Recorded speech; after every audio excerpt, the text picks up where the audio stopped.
Bueno, bienvenidos a este quinto día del Aulibro. Decíamos hace unos minutos, estamos en este proceso de empezar a contar también cómo entiende cada uno de los escritores que tan amablemente nos han aceptado esta invitación, pues su propio proceso, su propio ritual de escritura, más allá digamos, de los contenidos, de los libros que ya han presentado, que ya han desarrollado, pero que vienen siendo parte de una trayectoria que habla de una narrativa ya pues bastante contundente. Tenemos entonces a Pablo Sergio Arias. ¿Cómo estás? Buenos días, Pablo. Hola, Sandra. Muy buenos días. Me alegra saludarte y me alegra saludar a todas las personas que están aquí cerca escuchándonos. Muchas gracias. Me siento muy honrado por contar con su presencia. Gracias, Pablo. Bueno, Pablo está aquí con nosotros porque diríamos que es una de las yo diría de las escrituras como más prolijas que se han dado en los últimos 10 años o así, no sé si es más, pues porque ya ha venido publicando por lo menos 6 títulos en estos años y que ha logrado también pues un poco crecer también en ese otro camino tan difícil aquí en Santander como es el tema de la publicación, gracias pues a la rotación de las becas tanto del Instituto Municipal de Cultura y Turismo como de Gobernación y por supuesto también desde la generosidad que Pablo ha tenido con el libro total pues para tener allí todos sus libros y todos desde un registro pues muy interesante. Hace un rato hablábamos en una pre-entrevista que va a estar en vivo digamos de todas esas voces que plantea Pablo al interior de sus novelas y esos registros también en cuanto a temáticas, pero que al fin y al cabo todas nos llevan a pensar un poco o a pensarse el tema del territorio en Santander, el tema de la historia, de la identidad, pero también en Colombia, no solamente eso. Y bueno, yo quería mencionar una que tuvimos ocasión, una de tus novelas, de las cuales tuvimos una ocasión anterior también para hablar y discutir, antes de entrar en esto de tus recovecos para encontrar la escritura, me gustaría pues que habláramos de una obra que a mí me causó pues particular entusiasmo e interés, que fue Raíces Violentas. Y te decía, o en aquella ocasión, que me había gustado mucho esa forma de enfrentar también el tema de la cotidianidad con la violencia, con esa violencia en Colombia, sobre todo pues en pueblos pequeños, en pueblos donde precisamente el tema de la justicia no está muy clara y cómo de alguna manera planteabas un personaje central, casualmente se llama Sergio y que por más que era la voz rectora, me gustó mucho esa manera en que tú fuiste desenredando todo el hilo de la historia, cuyo personaje central, repito, era Sergio, pero que se cuenta a partir de otras miradas y de otras voces, como generando esa narrativa muy en collage, muy en ritornello y desde una polifonía como que le daba una dimensión muy humana a cada uno de ellos y en particular a Sergio. Raíces Violentas es una obra muy interesante, creo que es este libro y creo que es una reflexión sobre Colombia y la paz, ¿no? Entonces pues pensar en esta obra me lleva a pensar en el proceso de paz en Colombia y uno podría decir que fue un tema cliché para la época, de hecho lo fue y digamos que en el asunto editorial pues también fue sobreexplotado, creo yo.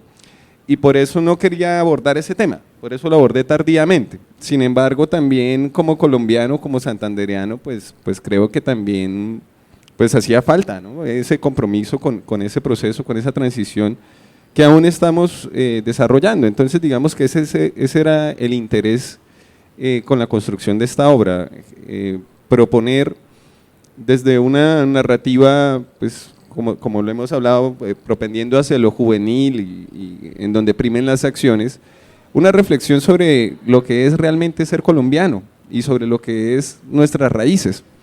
Y mira que todo empieza con el lenguaje y el santandereano tiene algo muy particular con su uso del lenguaje. últimamente me he dado cuenta que cuando nosotros tratamos a alguien de usted, estamos a nada del golpe, ¿no?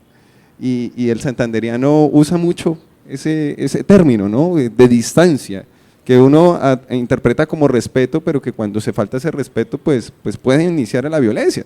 Y veamos cómo desde la misma manera de hablar ya a veces asumimos actitudes violentas. Y es muy interesante, ¿no? Porque una cosa es, ¿usted qué hizo? Y otra cosa es, ¿tú qué hiciste, mi amor? ¿Sí? Y vea que es la misma pregunta, es el mismo, sí, es digamos la misma intención comunicativa, pero desde el mismo uso del lenguaje, pues ya suena diferente, ¿no? Y el tonito naturalmente genera otro tipo de significados. Y ahí nos damos cuenta que pues bueno, esa es nuestra realidad colombiana en parte, ¿no? Y esa es nuestra realidad santandereana. Y pues en esta obra se propone a un personaje, bueno, pues que le puse Sergio porque digamos que siempre he bromeado con mis amigos en el asunto de que Pablo es como la parte seria y Sergio siempre ha sido como la parte más abierta. Entonces, este personaje pues es un joven más que está tratando de progresar, que está en esa transición, pero que tiene unas raíces y que esas raíces pues llevan a frutos, ¿no? Y si son unas raíces violentas, pues ¿cuáles pueden ser los frutos? Y vemos entonces que este personaje está tratando de adaptarse, de mutar, de transformarse, de transformar su realidad, pero que a la final incluso intenta escapar, pero que a la final su propia realidad lo lleva a fatales consecuencias, ¿no? Y uno ve que siempre hubo una esperanza, siempre hubo una posibilidad, y esa posibilidad al final brilla, pero quizá en ese mismo afán de sobrevivir, en ese afán existencial, pues no se espera, ¿no? Y es que a veces la vida no da espera. Entonces es como ese ejercicio de reflexionar precisamente en torno a cuál es nuestro papel como miembros de una sociedad en este conflicto armado. A veces somos víctimas, pero a veces también somos victimarios, y para ser victimarios no necesariamente tenemos que estar armados, ¿no? Sino de pronto con nuestras actitudes, con nuestros tratos con los demás. Y por eso mismo la obra está diseñada desde la interacción de los personajes y cómo entre ellos, cómo entre su trato empezamos a ver el manejo con la madre. Y veamos cómo siendo la persona que más queremos a veces somos a la persona, hablando del lenguaje, a la que peor le respondemos. Con la que peor, sí, con la que peor utilizamos el lenguaje a veces, la misma familia, el amor, ¿no? Y vemos cómo el amor en esa confianza también da espacio a esa violencia, incluso verbal, que genera intimidad, pero que también puede generar laceraciones que en el tiempo terminan en separaciones. Entonces es muy interesante ver cómo, infortunadamente, la palabra violencia está muy vinculada a nosotros. Recuerdo que con esta obra el título fue lo más difícil de encontrar, porque es que para mí la obra era Colombia, yo decía Colombia, Colombia, Colombia, colombiano, colombiano, ¿sí? Pero no desde el punto de vista regionalista y tal, sino más bien desde esa perspectiva de la reflexión sobre la violencia. Y precisamente mi esposa me dijo, no, pues es que es la violencia, lo que los une es la violencia, y a todos esos personajes, aún siendo buenos, aún siendo la figura de la madre, aún siendo la figura del hijo, pues están permeados por la violencia. Entonces ahí es donde surge el título precisamente. Y bueno, y hablábamos también, con base en este mini recorrido por raíces violentas, pues también contarles que toda la obra de Sergio se caracteriza también por ya decimos, por esa suerte de preocupación desde sus personajes, por contar algo que de alguna manera involucra pues esta parte de la identidad y del ser humano en general, no solamente desde el local, sino también podríamos decir desde el universal. Y entonces recuerdo que tú me has conversado otras veces, Pablo, que para ti la literatura tiene como esa suerte de poder regenerador, ¿no? Esa suerte de ímpetu de poder generar en otros una apertura de sentido que de alguna manera se manifieste y ayude y cree espacios nuevos, ¿no? Claro, y creo que ese es el ejercicio del arte literario, ¿no? Y si nos ponemos a pensar, es muy chévere porque la magia ocurre en la mente de la persona, del lector, del espectador, de aquel que tiene esa disposición pues para interpretar el discurso. Y mira que la magia tiene mucho que ver con el espíritu crítico, y el espíritu crítico tiene mucho que ver con la interpretación de mundo. Entonces, a la final, cuando uno escribe, lo que está haciendo es como configurando una serie de significados a nivel social, a nivel incluso histórico, a nivel geopolítico, bastante interesante, que le permite al lector vincularse con la obra, pero que también nos permite, a través de un personaje diseñado, pues generar realidades que son ese contraste de un periodo histórico determinado, de nuestro aquí y nuestro ahora. Y precisamente por eso en mi obra pues he tenido diferentes objetivos, ¿no? En este caso de Raíces Violentas, que es la que mencionas, pues estamos hablando de ese periodo de transición que aún estamos llevando de violencia, ¿no? Y de reconciliación entre nosotros mismos, incluso a nivel familiar. Pero pues también se ve en las otras obras, ¿no? Porque como hemos hablado, pues algunas son de pronto muy pensadas para jóvenes, pensadas de pronto para abordar en el aula, tratando de como aportar con un granito de arena para el aula, ¿no? Y generar material, por ejemplo, desde los mitos, desde las leyendas, que nos permitan trabajar literatura en el aula y trabajar literatura santandereana en el aula. Entonces, digamos que ese siempre ha sido el interés con la literatura, ¿no? No es un afán de llenar auditorios, no es un afán de vender, de hacerse millonario a través del ejercicio de escribir. Es más bien un acto liberador de reinvención, en donde el objetivo principal es pues sorprenderme a mí mismo, ¿no? Y no con esa idea de contar sobre mí, porque digamos que detesto lo autobiográfico, personalmente, ¿no? Sí he leído obras autobiográficas muy buenas, pero pues no me gustaría escribir sobre mí, como ¿sí? Crearme, volverme un personaje. Pero obviamente cada uno de los personajes tiene una parte de mí, ¿sí? Pero ese mí sensible, ese mí que está configurado naturalmente para abordar un aspecto de la realidad que según el interés estilístico de cada obra, pues digamos que se va configurando.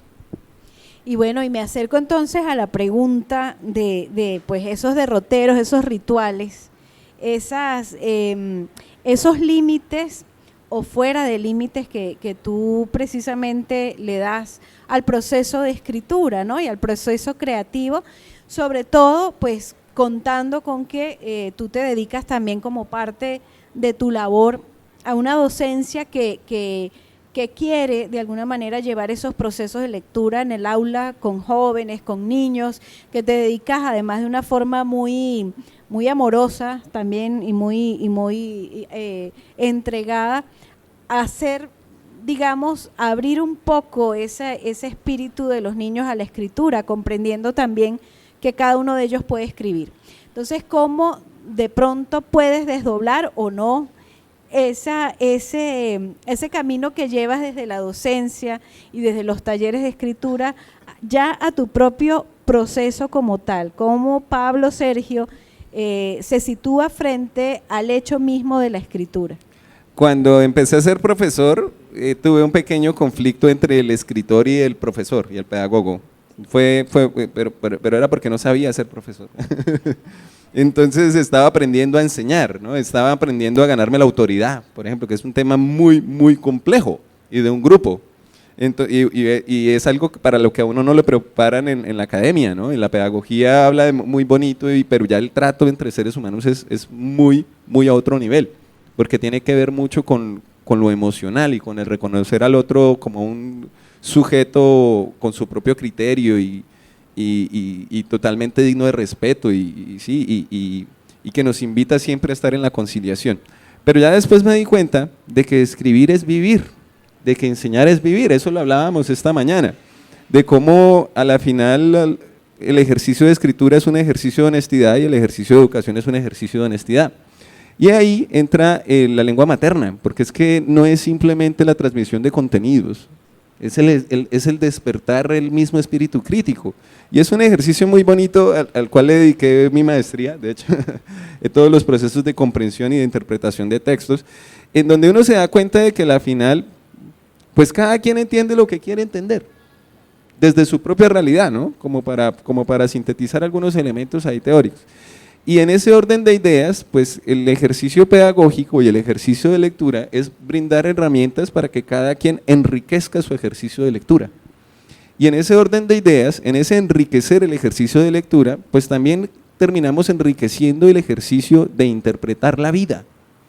Porque un buen lector uno lee solamente palabras y empieza a leer gestos, empieza a leer contextos, empieza a leer diferentes discursos que forman parte de la misma realidad. Entonces, cuando los chicos descubren ese ejercicio de leer la vida misma, pues entonces empiezan a ver en los libros ya no una tarea, sino una proyección de su propia existencia. Y entonces ahí el ejercicio de lectura deja de ser una tarea y se convierte en una pasión. Y es difícil porque es que pues, a no todo el mundo le gusta el fútbol, a no todo el mundo le gusta el baloncesto, y eso es algo que hay que conversar con los chicos. También depende del tipo de literatura, y cuando estamos en el ejercicio de visitar colegios, de desarrollar talleres, pues siempre se les habla de la literatura como incluso la moda, como la ropa, ¿no? Y en donde pues, se termina llegando a la conclusión de que no importa la talla, no importa tu gusto, siempre vas a encontrar algo que se ajuste a tu medida. Y creo que ese es ese primer ejercicio pedagógico con la lectura. Ahora, la lengua materna, pues de hecho, ahorita mismo estoy trabajando también con procesos de bilingüismo con el francés. Y al hacer la reflexión sobre la lengua materna nos damos cuenta de que es algo mucho más profundo que simplemente trabajar idiomas. Es más entender la vida. De hecho, cuando la pedagogía, cuando la literatura, cuando la clase de literatura se acerca más a la psicología y a la filosofía y se aleja un poco de la gramática, se aleja un poco, bueno, sin olvidar la historia, pero se aleja un poco de lo técnico y entra dentro de lo que es filosófico, dentro de lo que es existencial, empieza a tener más sentido, porque ya no se vuelve una tarea por una tarea, sino se vuelve el desarrollo de mis habilidades cognitivas. Ya no se trata de un proyecto escolar, sino se trata de algo que yo aprendo a hacer y que de pronto en el futuro, a nivel profesional, a nivel académico, pues me va a enriquecer. Y entonces así vemos cómo la academia, en un ejercicio tan sencillo como una exposición, como una disertación, como un conversatorio, como un debate, se vuelve una experiencia de vida, se vuelve un laboratorio para reflexionar sobre esa vida, y es a través del lenguaje. Entonces, realmente, mira que la pedagogía, bueno, estoy tratando de hacer como un ejercicio muy interdisciplinar en muchos elementos que nos invitan a reflexionar sobre el ser, y creo que ese es el objetivo de la literatura.